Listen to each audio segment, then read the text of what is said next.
My family used to mock me for being broke, not knowing I was actually the one paying their bills. "You'll always be a worthless nobody," my aunt sneered as they toasted behind my back. I kept quiet until this morning. I never thought I'd be sharing this online, but after what went down at yesterday's family dinner, I just have to get it off my chest. Fair warning, it might be a bit long, but trust me, it's worth reading. A little background: my name's Lucas. I'm 29, and 5 years ago my parents died in a car accident. They left behind a modest house and some savings, which I've been managing carefully while taking care of our extended family. Aunt Karen, 52, Uncle Kevin, 54, and my cousins Brock, 27, and Marcos, 25. What they don't know is that I've been the one financially supporting them through a trust my parents set up. Yesterday was supposed to be a normal Sunday dinner at Aunt Karen's. Everyone was gathered around the dining table my parents bought them years ago. I brought a homemade lasagna, my mom's recipe. Walking in, I caught the tail end of Aunt Karen talking to Marcos about his new AirPods Pro. "At least someone in this family knows how to treat themselves," she said, shooting me a look. I ignored it, as usual. The shade was clear. "See? I drive a 2012 Toyota that I keep in great shape, live in a modest apartment, and keep things simple.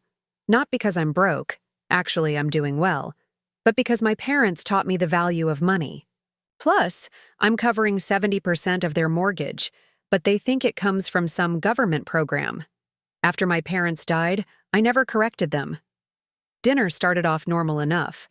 Uncle Kevin bragged about his golf club membership, which I secretly pay for, and Brock showed off his new smartwatch. Then came the moment that broke me. "Lucas, honey," Aunt Karen said, her voice dripping with fake sweetness. "Don't you think it's time you got yourself a better car? I mean, that old thing of yours. What will people think? Your father always knew how to present himself." I took a bite of lasagna and stayed silent. Ironically, the same lasagna she had praised minutes before, not knowing it was homemade because she assumed I couldn't afford good food. "Leave him alone, Mom," Marcos said, not helping. "Not everyone can afford nice things. Lucas is doing his best." The condescension in his voice made my stomach turn. This was coming from a guy whose car payments I've been covering for 3 years. Then they started talking about their upcoming family vacation to Florida, a trip they didn't bother inviting me to. I sat there quietly, knowing full well the credit card they used was paid through the family trust. "Man, we need this getaway," Uncle Kevin said, clinking glasses with Brock. They both smirked in my direction. I stayed composed, but something inside me shifted. Then Aunt Karen hit me with the real blow. "You know, Lucas, you'll always be a worthless nobody, just like your father was before he got lucky in his career. At least he figured it out eventually. You? I'm not so sure."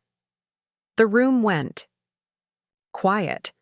Even my cousins looked uncomfortable. They didn't agree with her, but they didn't stand up for me either. My father, their brother, was an incredible man who built everything from scratch. He wasn't lucky. He was smart, hardworking, and taught me everything I know about money and supporting family. I stood up calmly, cleaned my plate, and said I had work in the morning. As I left, I heard their laughter. Aunt Karen's voice carried through the dining room. "Maybe we should start a GoFundMe for poor Lucas." More laughter. They didn't see me stop in the hallway. They didn't see me take out my phone and open my banking app. They didn't see me start calling my financial advisor. This morning, I'm done being patient.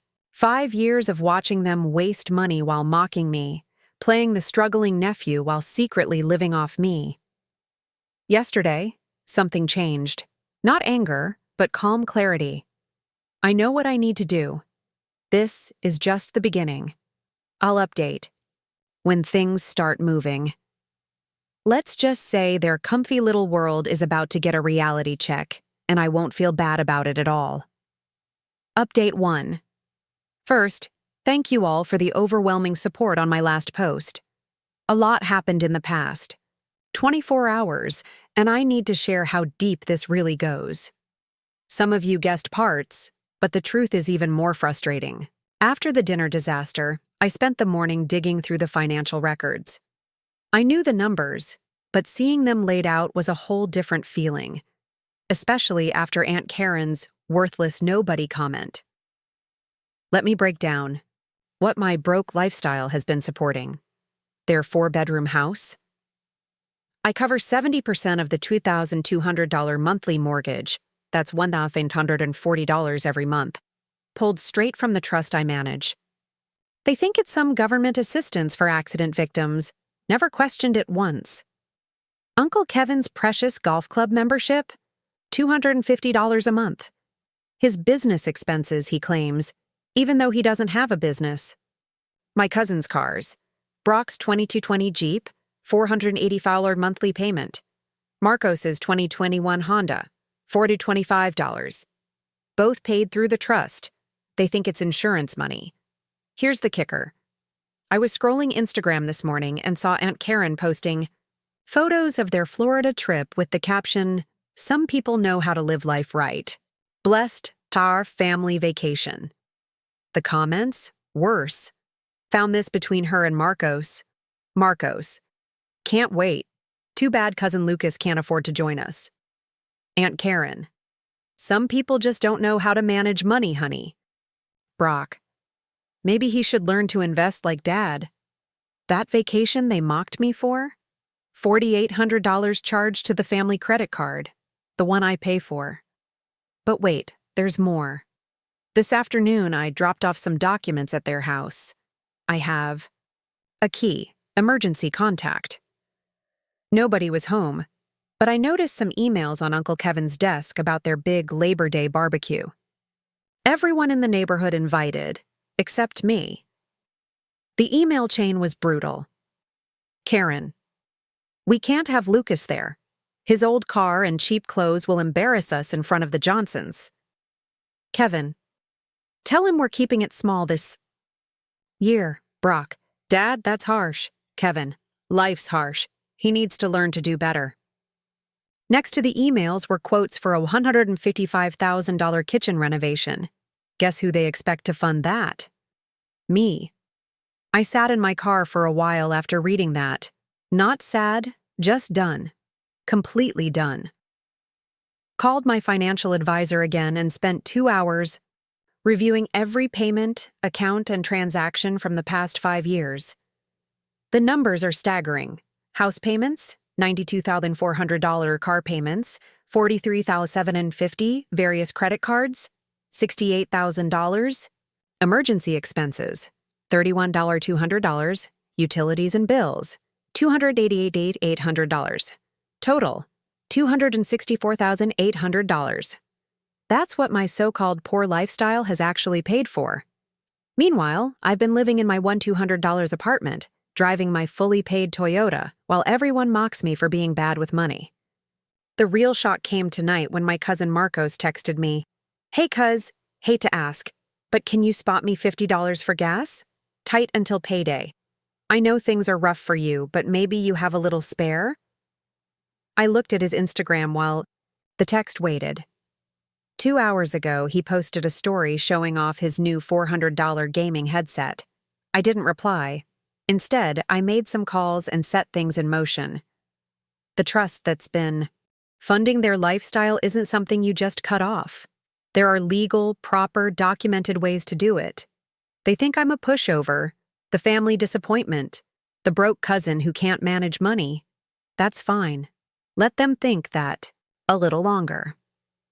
I have all the documentation, every payment, every transfer, every receipt.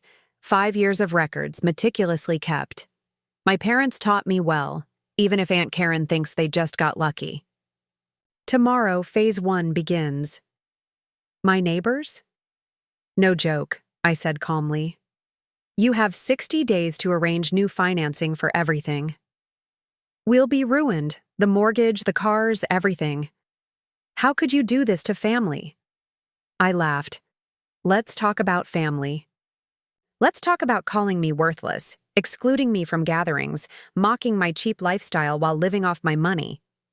She changed tactics instantly, crying, trying to hug me. "We didn't know. We're sorry. We can change." "No. Aunt Karen, you can't. The trust dissolves in 60 days. Everything stops. The mortgage, the car payments, the credit cards, all of it." That's when Uncle Kevin burst in. Apparently, she texted him my address. His face was red, veins popping. "You ungrateful little—" He stepped toward me aggressively. "Bad move. One more step," I said calmly, "and I'm calling the police." Then the payments stopped today. Not in 60 days. Today. The reality finally hit him. Then my cousins showed up. Brock looked shell-shocked.